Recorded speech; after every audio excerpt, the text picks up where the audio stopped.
Jean-François Noubel. Bonjour. Qu'est-ce que c'est que la richesse, au fond?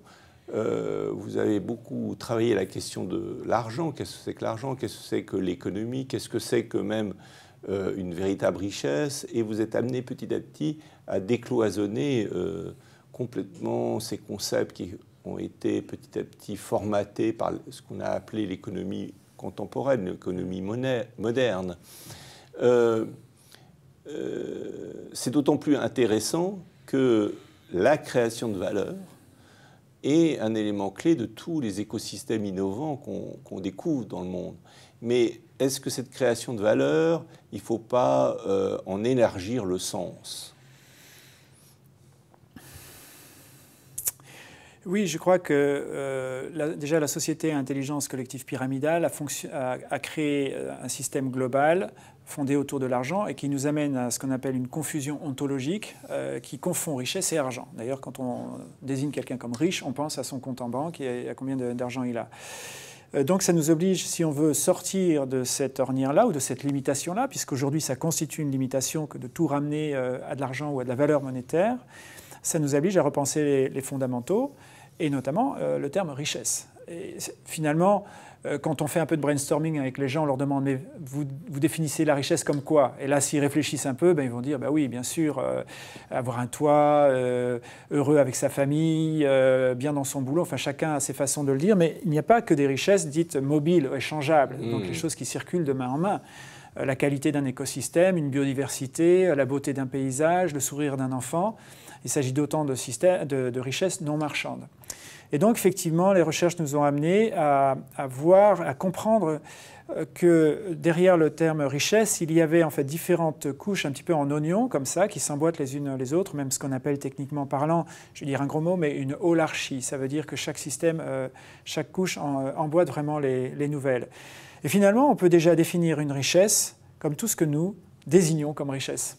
Ça veut dire que si 1 kilo de pommes de terre, je considère ça comme une richesse, ça devient une richesse. Pour moi, peut-être que pour vous, non. De même qu'une pile de $1 million, ça peut constituer une richesse dans un pays occidental, et dans le désert ou dans la jungle, rien du tout. Je pourrais peut-être faire du feu avec.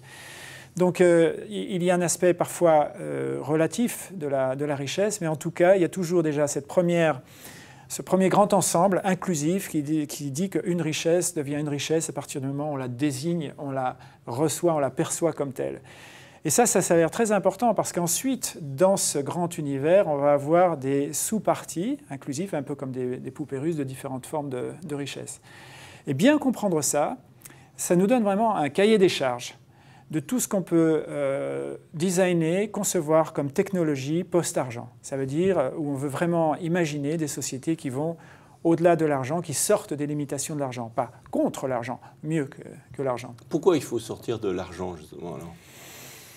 Quelles sont les limites de l'argent et de l'économie actuelle qui vous semblent fondamentales et qui vous amènent à penser qu'il faille sortir de l'argent?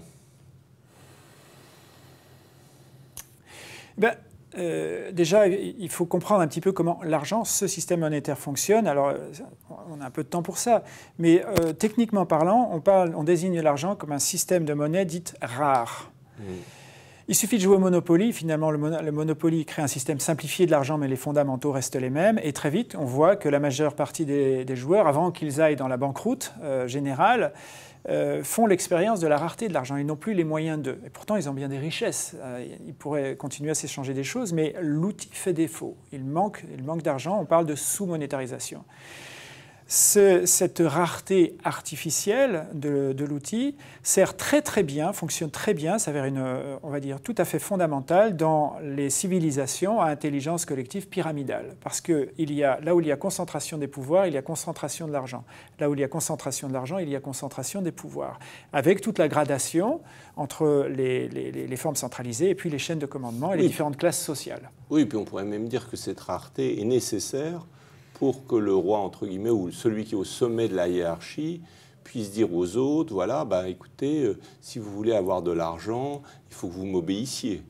C'est une des logiques essentielles, en quelque sorte, de la logique hiérarchique. Effectivement, si l'argent est beaucoup plus distribué, à ce moment-là, la hiérarchie aura beaucoup plus de mal à se faire entendre, parce qu'elle risque de manquer d'arguments. Absolument. Si on passe dans d'autres systèmes monétaires non plus rares, mais dits suffisants, eh bien, ça ne va plus favoriser un mécanisme de hiérarchisation de la société. Et donc là, ça pose la question du passage de l'intelligence collective pyramidale à l'intelligence collective holomidale, celle qu'on voit naître un petit peu partout dans le monde, distribuée, décentralisée. Et là, l'argent devient toxique là-dedans, parce que si on a besoin du partage des ressources, de la prise de responsabilité de chacun, et donc d'un tissu social beaucoup plus égalitaire, avec ses différences fondamentales, eh bien là, l'argent ne fonctionne plus et il faut imaginer des technologies de la richesse ou un langage de la richesse beaucoup plus vaste que simplement l'argent tel qu'on l'a conçu jusqu'à présent. Et là, il y a une créativité extraordinaire, alors qui commence plutôt par ce qu'on appelle les monnaies complémentaires, qui complémentent le système comme un complément alimentaire. Je ne remets pas en cause ce que je mange, mais j'en vois les déficiences et donc je vais prendre des compléments. Les monnaies complémentaires ont ce rôle-là, nécessaire. Il y en a des milliers qui sont en train d'apparaître dans le monde entier. Et elles amènent une prise de conscience. Mais très vite, les gens se rendent compte que finalement, pourquoi ne pas dépasser ça? On a besoin déjà d'inclure l'ensemble des richesses et pas simplement les richesses qui circulent. Je citais effectivement des richesses comme une biodiversité, la qualité de l'eau ou de l'air. Ça ne s'achète pas, ça ne se vend pas. Il ne s'agit pas de biens marchands. Et pourtant, on a gardé des traditions orales pour nommer ces choses-là, ou alors des indicateurs complètement détachés de l'économie. Eh bien, pourquoi ne pas envisager finalement un langage extrêmement universel, extrêmement interopérable, qui permette de parler de tous les niveaux de richesse et de les inclure dans notre réalité sociale. Alors j'ai conscience de dire quelque chose de très théorique parce qu'on a une limite de temps, mais derrière, il y a vraiment des gens qui travaillent sur des protocoles qui vont effectivement permettre de dépasser les limites de l'argent aujourd'hui. Oui, alors là, vous touchez un point essentiel qu'on a retrouvé depuis 10-20 ans, revenir sur la table, c'est la problématique des biens communs.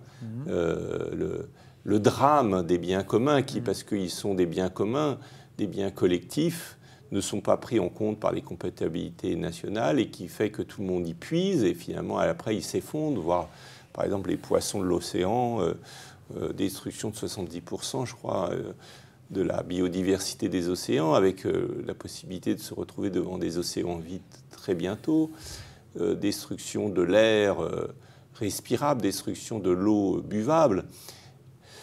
Donc, comment vous voyez une économie qui permettrait de réinterpréter la valeur de tous ces biens dans un sens qui fasse qu'on les enrichisse, on développe de l'eau propre, on développe de l'air propre, on développe de la biodiversité plutôt que de la détruire? Mais vous voyez, Michel, vous arrivez finalement à une question très naturelle d'économie et même d'intelligence collective. Avons-nous su jusqu'à présent créer des collectifs capables d'embrasser à la fois ce niveau de conscience et ce niveau de complexité systémique qui nous oblige à intégrer tous ces paramètres de l'équation? Évidemment, la réponse nous dit non. Jusqu'à présent, on n'a pas réussi, et notamment l'intelligence collective pyramidale ne sait pas faire ça. On fait d'ailleurs, je pense, souvent une erreur qui épuise, je pense, beaucoup de gens aujourd'hui, de pointer du doigt les gouvernements, les dirigeants, les entreprises, en leur disant « mais elles ne font pas bien leurs choses », mais elles n'ont pas la capacité structurelle de comprendre et d'embrasser ces niveaux de complexité. Donc, ça nous amène déjà à une question d'intelligence collective, de voir comment l'évolution, l'humanité, commence déjà à créer des tissus organisationnels qui n'ont plus rien à voir avec le pyramidal, qui deviennent complètement interopérables, qui savent communiquer sur des dynamiques tout à fait différentes et qui, de fait, vont développer et commencent déjà à développer aussi des outils économiques intégraux. Ça veut dire qu'ils savent intégrer autant la circulation des richesses marchandes ou mobiles, en tout cas, mais aussi des questions écosystémiques et autres. Et pour l'instant, ça fait un petit peu comme tout écosystème. Il y a un nouvel écosystème, il pousse sur l'ancien, il n'arrive pas comme ça de l'espace. Et donc, il vit encore sur bien des aspects comme un nouveau-né dans son placenta avec le sang ou les briques fondamentales de l'ancien écosystème, dans une relation à la fois de séparation et en même temps de symbiose, de transmission. Donc, on vit une époque assez fascinante où finalement, il y a une nouvelle économie qui naît, mais elle vit encore sur l'argent. Et en même temps, elle commence à prévoir son autonomie, où un jour, il n'y aura plus du tout besoin d'argent pour fonctionner. Il y aura d'autres choses, beaucoup plus intégratives. Alors c'est une très bonne introduction à la prochaine vidéo, où nous allons plonger dans cette économie systémique d'un nouveau type